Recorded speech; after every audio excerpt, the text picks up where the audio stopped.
नमस्कार, मैं हेम झा। दोस्तों, आज का भास्कर रिपोर्ट है कि देश में कहें या पूरी दुनिया में कहें, जो आर्थिक विषमता है वो काफ़ी बढ़ गई है।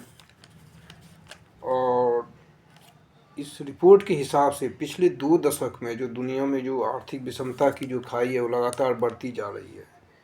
और 1% अमीरों के पास कुल संपत्ति का करीबन 41% हिस्सा है।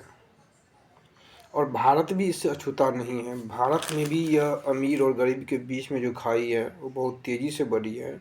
और 2000 ईस्वी से 2023 के बीच की बात करें तो जो 1% लोग हैं उनके पास उनकी जो संपत्ति है वो 62% यानी कि 62% की उनकी संपत्ति में बढ़ोतरी हुई है, केवल 1% लोगों के पास। और कहा जाता है कि अगर किसी भी देश में अगर आर्थिक विषमता बढ़ती है तो उस देश का जो लोकतंत्र है वो भी कमज़ोर होता है।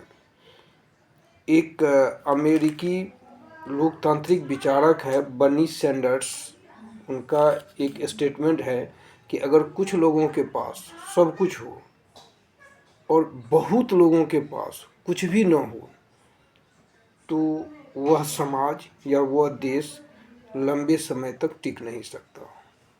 और इस पे कई बार बहुत सारी डिबेट हुई हैं, चर्चाएं हुई हैं, रिपोर्टिंग हुई हैं। बहुत सारे पेपर में ये इनइक्वलिटी पे सवाल उठते रहते हैं, आते रहते हैं रिपोर्ट। बस केवल रिपोर्ट ही आती है, इसमें कोई बदलाव नहीं थे। बदलाव होता है, जो अंतर होती है वो अंतर और बढ़ जाती है दोनों के बीच में। धन्यवाद। वीडियो को लाइक करिएगा और सब्सक्राइब करिएगा।